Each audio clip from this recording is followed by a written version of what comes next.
Hello David, it's Tony Franklin here. Thanks for your video purchase, the lesson. Good to hear from you, and congrats on your Tony Franklin fretless B bass too. Yes, I always love to hear that. Embarking on the fretless journey. It will be a journey, and well, you're the same age as me. We're the same age, so if there's something that we've learned, it's patience, right? Ideally. And so you will need it, but I'm going to give you some shortcuts and some guidance as best I can, and we'll go from there. So this is nice that you have exactly the same bass. Different color doesn't make a difference, because it has those side dots. You got those, and I rely on those heavily. The two things I rely on are the dots, the visual of that, and of course listening. And I'm going to refer you to an instructional course that I put out with Truefire. It really contains, it's called Fretless Bass Foundations, and it has all the stuff, all the exercises and all the tools to get you to this, especially somebody who's played fretted bass or a different instrument, guitar, and they're moving on to the fretless. They have that understanding of strings and bass and guitar and frets and all that, and then making that transition over to fretless. It's perfectly geared towards that. And so you can go to truefire.com for that. Look up Tony Franklin, and there are even some free samples on there for you to check out. It's very affordable. It's a very affordable course. And so, but what we'll do here is go through some of those essentials, the basics. Now, you've got the guide dots, and I'm sure you've figured out that you have to play right on the dot. There are a lot of exercises in that course that focus on building the strength.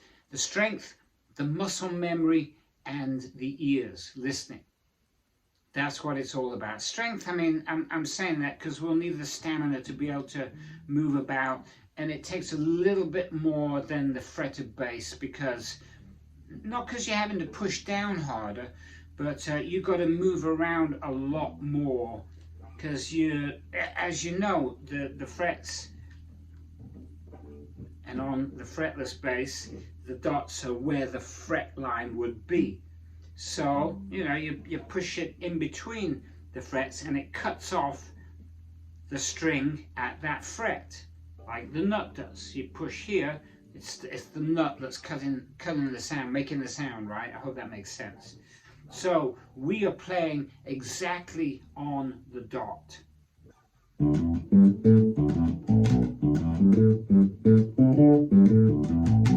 There's a lot of exercises like that go through the scales.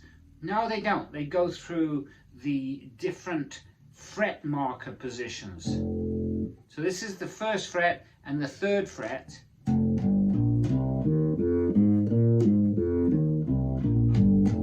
And then the same.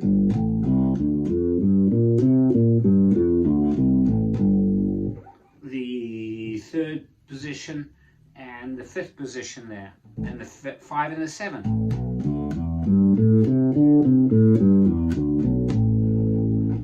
A lot of variations and exercises built upon that kind of stuff. Now, here's the thing.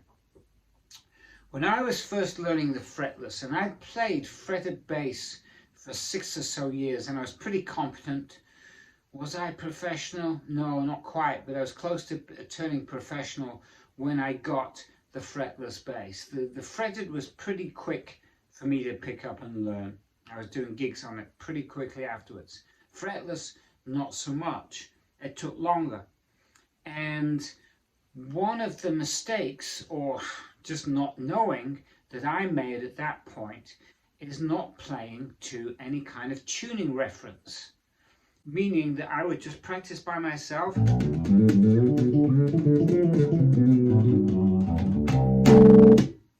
Thought I was doing pretty well. until I played with other musicians. And in particular, there was one gig, and it was this female singer, jazzy kind of gig. And her hearing was so astute, really good pitch. She may have had perfect pitch. So I picked up the fretless on this one tune after playing fretted for most of the night. And she was giving me the filthiest looks. Get that boy back on the fretted bass. Ouch. It was horrible, but it was a good wake-up call. And why was that? Why did that happen? It's because I thought I was doing okay, because I didn't have anything to check it against, any other instrument. On the course, it has, for each of the exercises, most of the exercises, there is like a backing track. There's music that helps you to know if you're in tune, helps you to play in tune because you've got that reference. And so, you know, it goes through a lot of that. There's a lot of things, but you can there's a lot of bass lines that stick to those dots.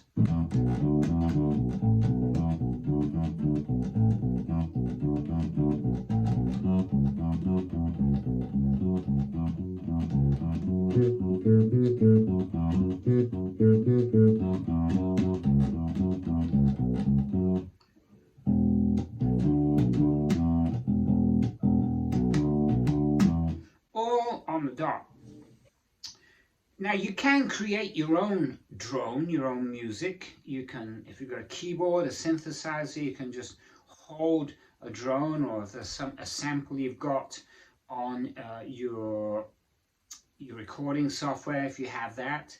Anything really, if you have a little keyboard, you can just put it on hold, or wedge something in there, or put something on it to hold it down, or get your cat to hold it down. But you know, there's having that reference makes all the difference. And so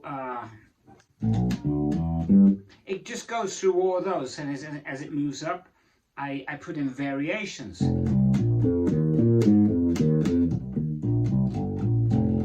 Just to build that stamina and build that muscle memory, because once again, the two things that are the most essential thing are the muscle memory and the listening, and then throw in the dots for the visual. That really helps us. You know, that is essentially it. We can go through a lot of those exercises, but I really would like you to get that course. And I'm not trying to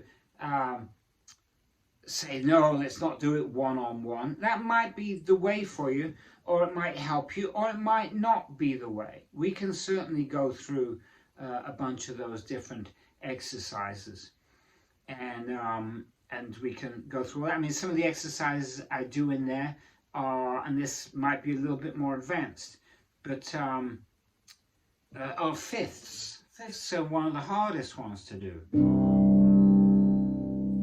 And then I slide it up.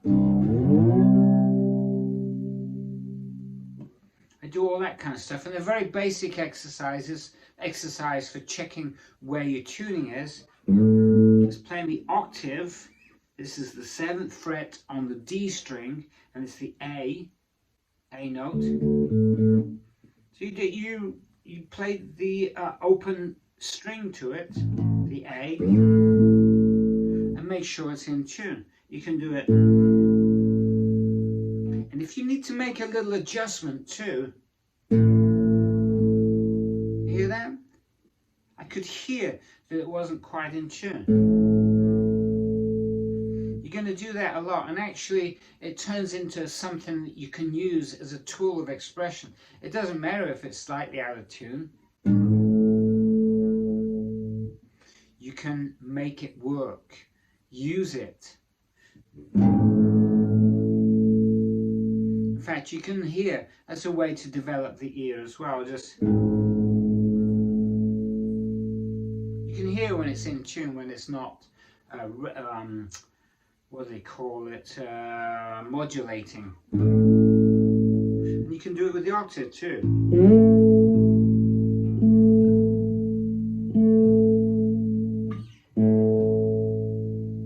one thing to note, and this is one thing that I cover in the course as well, is in the beginning you can literally move your head, because one of the challenges with the guide dots is, you know, you're right above it here, that's an F down here.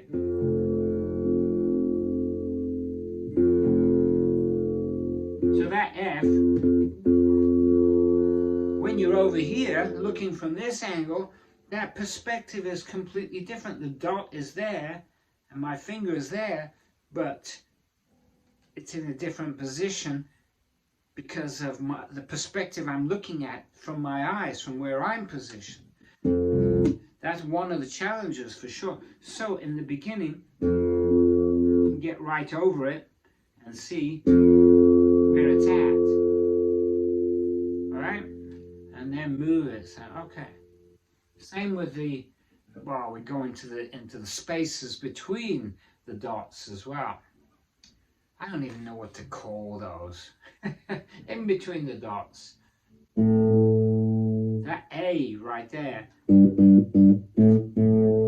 on that top string is very challenging. On my original 77 fretless, it did not have the first position dot. I love having that there. I had Fender add it when the signature bass was being developed, because it's such a big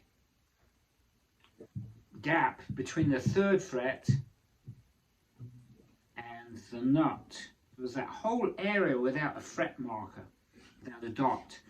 And that got to be very, very challenging, so I had them add that. So this, anyway, this position here, one of the most challenging ones indeed. Because you look over here and it looks nothing like what it looks like over here. It's way, way different.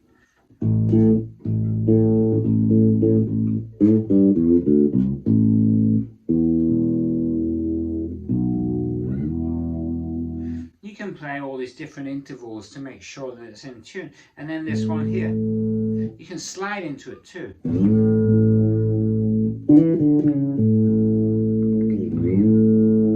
I do different exercises where you're changing the finger.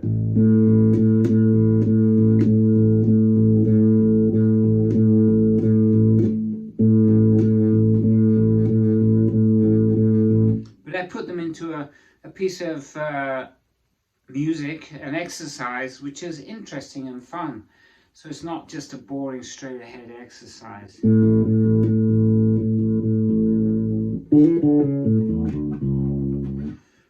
So it's one of those things that may feel a little tedious, especially in the beginning, because you've got to put just the time into that, getting used to the fingerboard, where things are and what those quirks are. Because for instance up here, that's the 12th fret. Call it the 12th fret, but there's no fret there, is there? And then the 12th or 15th one makes that B flat up there. That's a difficult octave.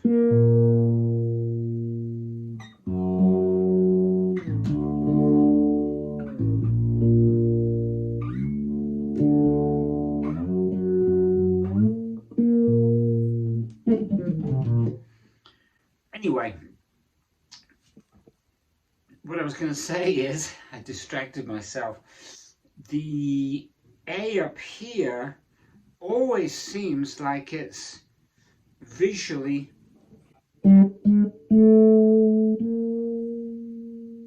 further along this way. To me, I'm right above it here.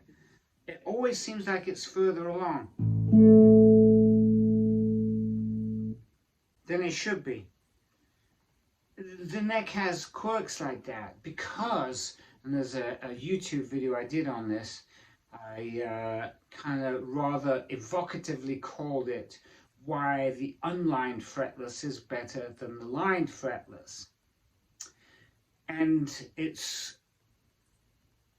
was really a conversation starter. It riled up a few people because the truth is you can do it just as well on an unlined fretless as you can a lined fretless, either way. But for me, those lines become distracting and annoying because of the nature of the musical scale. It is not perfectly subdivided. And I demonstrate this, maybe forgive me if you've already seen this, but make sure the open D is perfectly in tune, which it wasn't. And there's the open G. So I'm going to play the open D and it's perfectly in tune. Now I'm going to play the F sharp, which makes a third or a tenth. Is it a tenth? Yes. And what I'm going to do is put that perfectly in tune on the tuner, that F sharp. Now I play the two together. You hear that? It's not, to my ears, perfectly in tune. Yeah, if I put it on the tuner, it's perfectly in tune. If I flatten it a bit, that sounds nice to me. It's not got that modulation, right? But if we check that on the tuner, it's quite a bit flat. So, as you get further along and learn about those quirks, you can adjust as you hear it. The fret lines, the lines get in the way of that for me. I just personally find them annoying and distracting. So anyway, I'm glad you have an unlined fretless, because people find it so, oh, I can't do it without the lines. Yes, we can. Either way, it takes time to put into it, and it pays off if we do the unlined right from the beginning. So I was very happy that you did that, David. So anyway, so that's the thing. It's getting to know your fingerboard, all the little nuances and quirks. But essentially, if you can nail those, and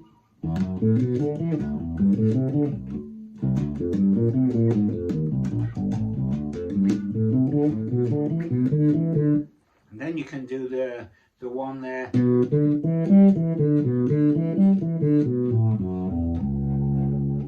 That's doing it between the 9th and the 12th, which is a 3-note jump. And the same up here too.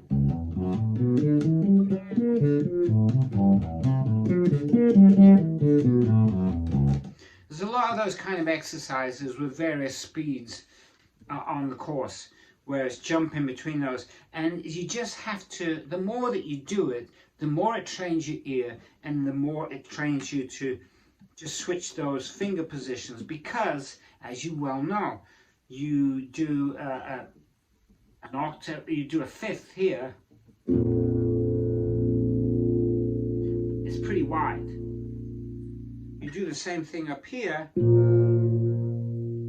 See, do you hear how I made that adjustment? It's a lot closer together. So, you know, that gap. And so the exercises just go through all those. They go all do they go all the way up here?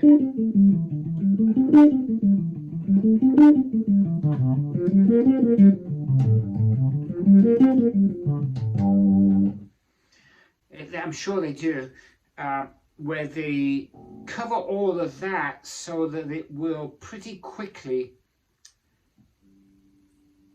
with the repetition, with the hearing, start to develop those skills. Because that is the biggest obstacle. It's just the getting it in tune and being able to move about and have that dexterity. So, what else? Is there anything else I can add to all that? Really, that is it in a nutshell. I hope that makes sense. And I'm not trying to sell you on that course. I just know that everything that I will talk about is put so concisely in there. That's what I was going to say. I knew there was something. I'm glad it came back to me. Between all the exercises, there's a lot of dialogue where I talk about the subtleties of the fretless. There are a lot of subtleties. Some of them are so subtle that I don't even know that I do them, because they're just something that's been part of me for so long. You just instinctively go there, little subtle things. And I explore and discuss a lot of that in that course. I wasn't even planning on them when I planned out the course. I had all the exercises, and then I discussed a lot of things in between. So I'm not trying to just fob you off to sell you on that course. It really is jam-packed with stuff, and I think it's perfect for where you're at. So anyway, we'll leave it at that, and I hope that was helpful. And yeah, please feel free to reach out if you if you have any questions, or if you do want any additional lessons, or a one-on-one. That's more limited for me because of just availability and all that. And I'm not like a planned lesson guy. I don't have, okay, here's this exercise, here's what we're going to work on this week, because it's not like that for me. It's very interactive. It's very, okay, this is where we're at, where do we want to get to, and things come up excuse me, that I wouldn't have thought of, so we cannot plan it out. So that's that, David. I hope you got something from that. Thank you for reaching out to me, and have fun with your Tony Franklin fretless precision bass.